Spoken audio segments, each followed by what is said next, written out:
guys, welcome to my channel. This will be the third video in my cruising series, so if you haven't seen the first two, I'll be sure to link them below so you can check them out. In this video, I will show you my cruise planning book so you can see how I keep everything organized while planning my trip. So, I'm a bit OCD when it comes to planning things. It actually drives my husband insane because he's a spontaneous kind of person. Anyway, I love the Passporter's Guides to planning trips to places like Disney World because it has all the information you need to plan and carry out a trip to Disney World. And it has places inside where you can jot down notes and make your plans, plus it has maps of the parks. Anyways, I couldn't find a book like that for cruising, so I decided to make my own. So if you'll just give me a second to turn the camera to the book, I'll show you what I've done. And so if you're a person who likes to stay super organized, I highly recommend that you do this. So without further ado, here it goes. Okay, so I bought a 3-ring binder at Walmart to keep all my cruise stuff in. And as I open it up, the first thing that you'll notice is this pencil pouch, which I put my passport into. My husband doesn't have one yet, but when he gets his, it'll go in here too. At this time, I think I should mention that while it's recommended that you have a passport when you go on a cruise, it's not required as long as you're leaving from and returning to the same U.S. port. All you need to get through customs on the way back is your driver's license and a birth certificate.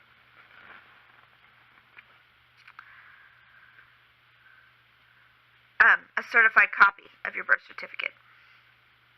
That said, I recommend that you have one anyway, just in case something happens and you get stuck in a foreign port, such as like a medical emergency that puts you in a foreign hospital, or getting left behind because you didn't make it back to the ship on time. In those cases, customs will require you to have a passport to re-enter the country. Now, I've used dividers to separate the book into sections to keep it more organized. The first section, hold on just a second.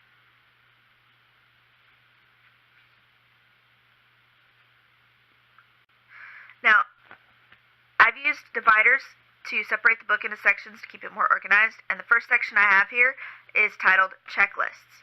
In it, I have a timeline checklist.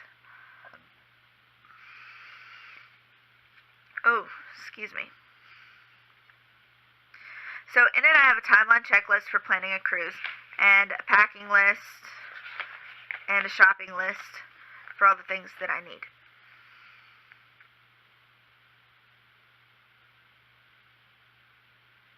I'll go into more detail on these checklists in a later video. So the next section I have is called Tips. And I have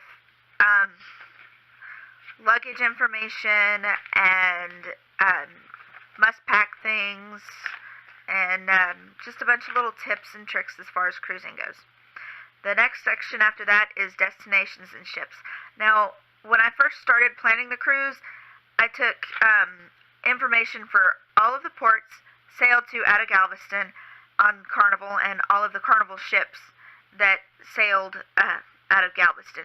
But I narrowed it down once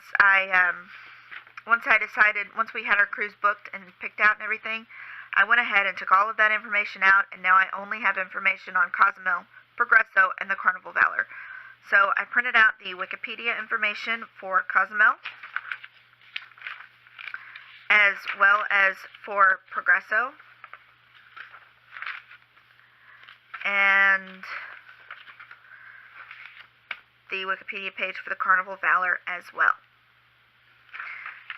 And I also have printed out a deck plan for the ship and some information that I typed up that I found online from researching on Cozumel and Progreso.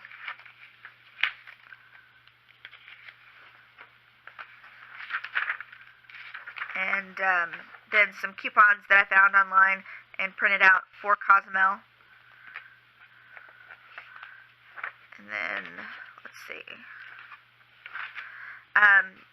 Some information on some excursions that I was interested in, that I'm still thinking about doing, that I wrote those down and put them in there. Also, I have some copies of menus that I downloaded off the internet. Menus for food that's available on the ship, of course. Food and drinks, and some of them has drink prices as well. So there's that. And then The next section I have is for our cruise. And I made a cover page that has our itinerary and our booking number and our stateroom number written on it. Also, the next thing I have is, this is something that you print out, that you'll print out on the cruise documents that are necessary to have. It's information on the public health screening that they do. And then the next page is the form that you have to fill out prior to boarding. A public health questionnaire on one side, and this is for everybody to fill out. And then on the other side is a pregnancy questionnaire, which is obviously just for the ladies. And at the top it says, prior to boarding the ship, this form must be completed by all female guests age 18 and above, or by a parent or guardian of all minor female guests between the ages of 13 and 17. One form per adult. So there's that. And the other side says, prior to boarding or visiting the ship, this form must be completed by all guests age 18 and above. One form per adult. Now, this is just to make sure that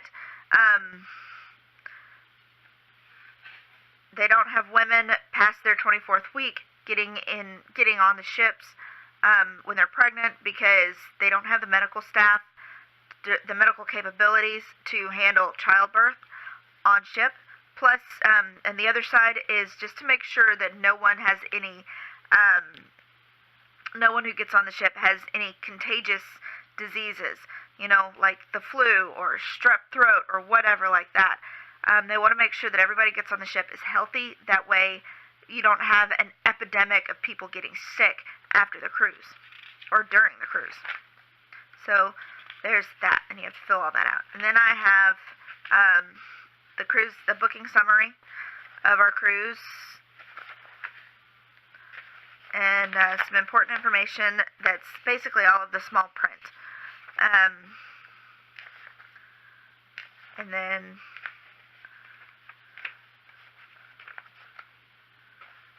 let's see, all of the emails that I've gotten from Carnival since I booked, I've printed those out and put them in here.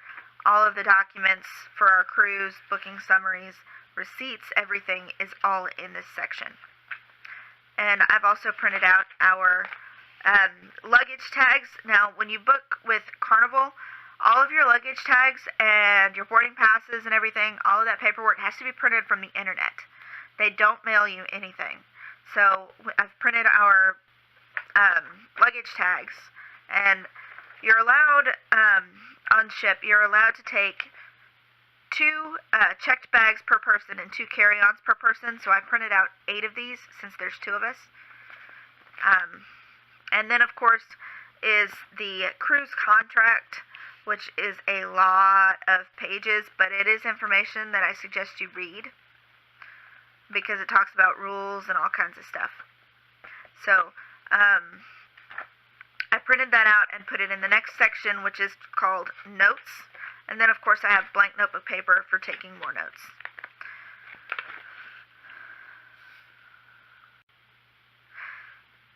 So that is my cruising organizer, I guess you could say. So if you found that useful, then I highly suggest you do that. It's a great way to keep things organized when you're planning a cruise. Like I said, I am a little bit OCD about these kind of things, so that's why I have my book here. Now I'm going to switch the camera back around to my face so I can finish this video. And we're back. So I hope you found this video helpful, and if you did, please don't forget to hit like and subscribe to my channel for more videos on cruising and other things. As always, thank you for watching and have a blessed day.